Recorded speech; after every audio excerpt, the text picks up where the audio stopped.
Embarking on a new career is always exciting. Today you're joining the list of people who work on the railways, keeping the world's people and cargo running smoothly. There's a lot to learn, but you'll be taking it step by step. Let's start by looking around. Find each of the markers and look at them.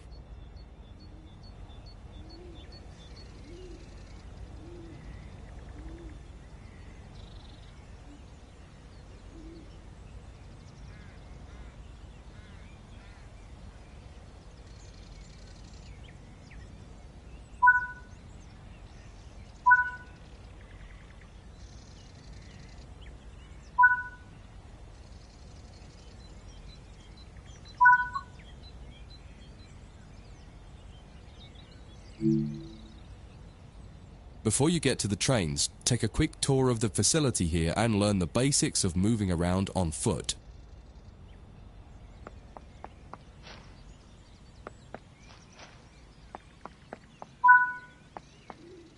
Your current objective is shown in the top left of the screen.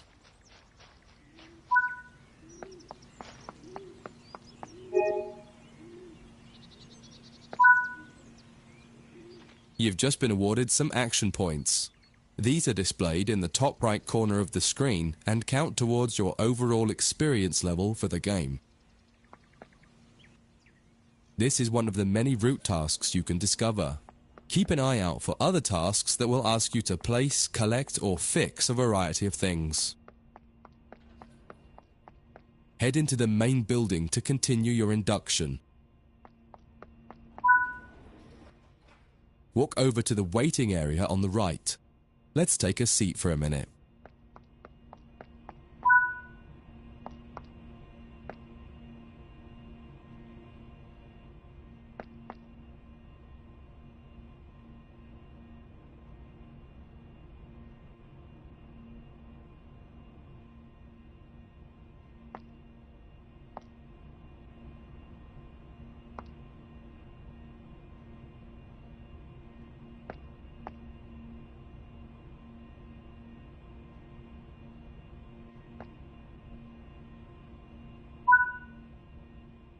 You can pause at any point to review objectives and a lot of other information about what's happening at the moment.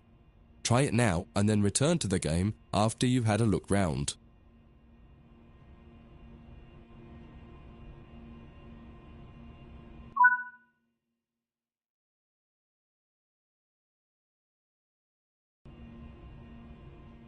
Now that you've covered some of the basics of moving around and interacting with the environment, let's take a walk through the building and find the trains.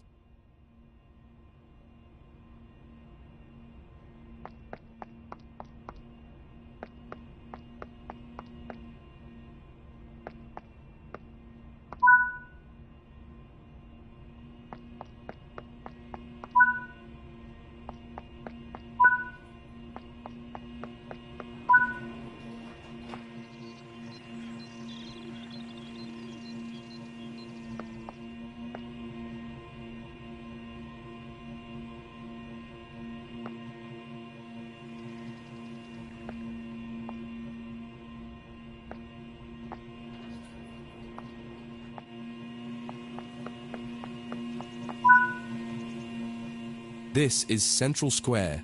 From here you can explore the main training center depot and surrounding yards. Your journey operating trains is just getting started here at the training center. Remember, you can always come back here from the main menu to refresh your knowledge if you're unsure about anything.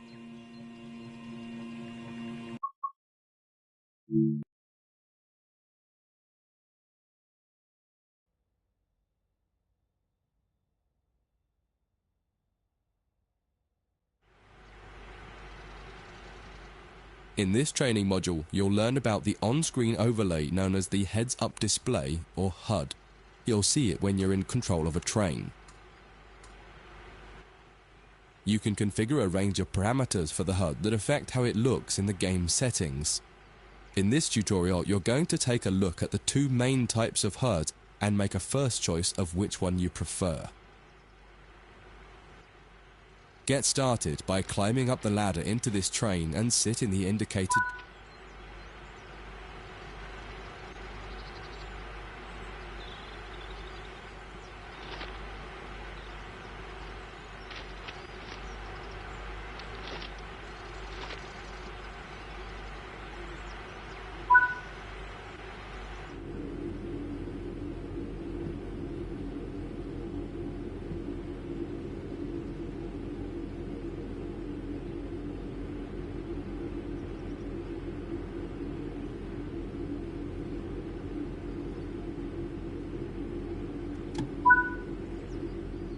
Welcome to the most important seat in the train.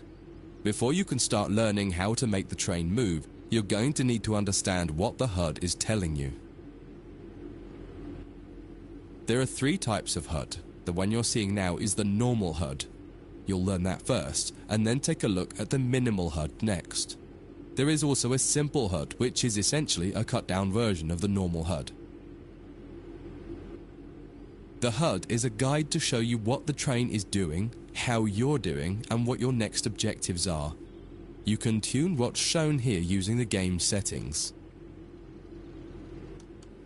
The main part of the normal HUD is the speed display in the bottom right. Your current speed is indicated by a white bar that will appear on the outside of the speedometer, and there is a red mark that indicates the maximum permitted speed. This is the direction display. An arrow will indicate the forward, reverse, and neutral directions. A cross, or X, means the reverser is currently either not inserted or in the off position. This is the power display. A number will indicate what position the power or throttle control is in. If the display is white, it refers to power. If the display is yellow, it means powered braking or dynamic braking. If the display is red, then the throttle is currently locked out and you will need to take steps to release the lock before power can be applied. You can learn about troubleshooting elsewhere in Training Center. These are the brake indicators. The exact one shown will vary by train and will often be visible in the train itself on the various gauges. These gauges tell you what is happening in the braking system. The most important one is the BC, or brake cylinder. In most trains, when this reads 0, that means the brakes are released. Anything else, and the brakes are applied. In the top right is the track monitor. This shows you the line ahead and allows you to see all the signals and speed limit changes that you're approaching. By default, the track monitor shows the signals with their actual red, yellow, or green aspect. But when you get more confident, you can hide this information via an option in the game settings.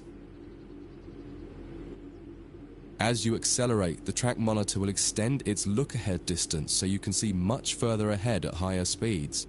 This is all done automatically. Now that you're familiar with the normal HUD, it's time to take a look at the minimal HUD. You can change this via the game settings, but for this tutorial the game will change it automatically. You can see that most of the HUD is now gone. You are left with basic information in the top left corner.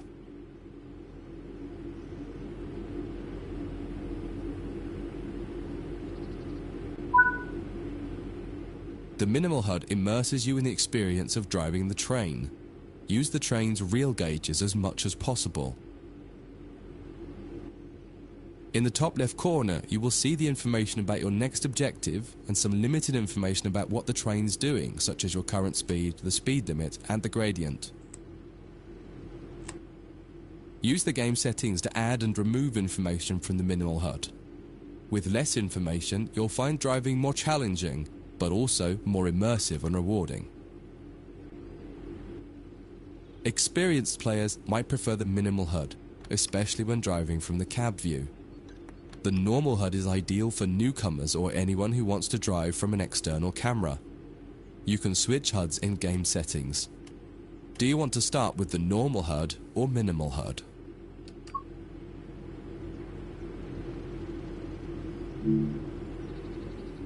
That concludes this module. If you wish to replay it, you can come back to it at any time via the training center.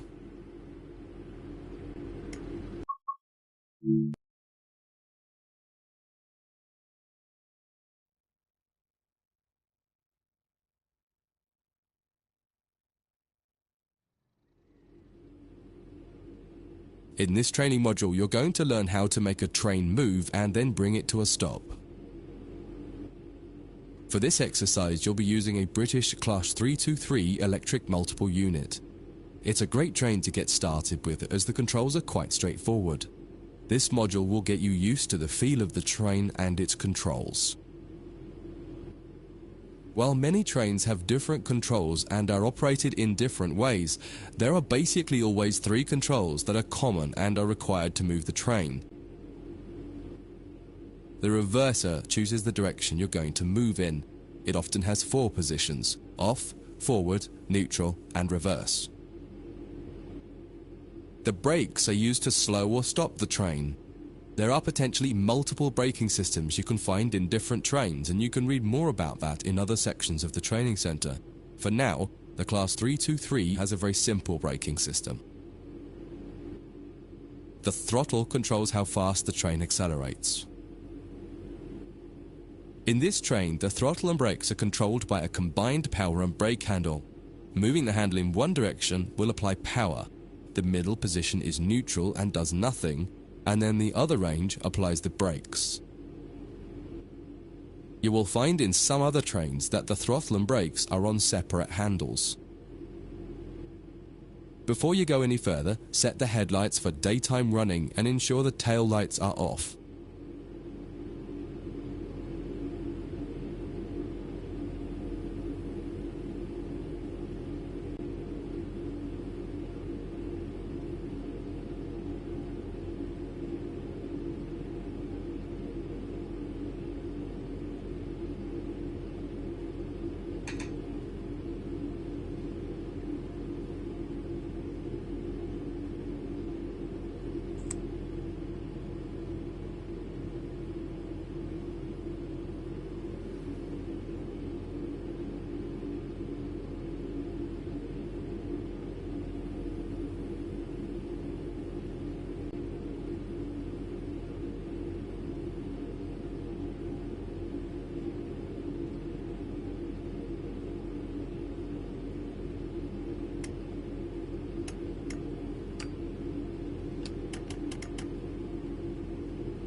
Now pull the combined power and brake handle towards you to release the brakes and apply power.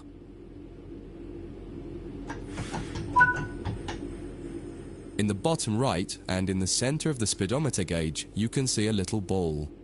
This is the accelerometer and will move up or down to indicate whether you're speeding up or slowing down.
you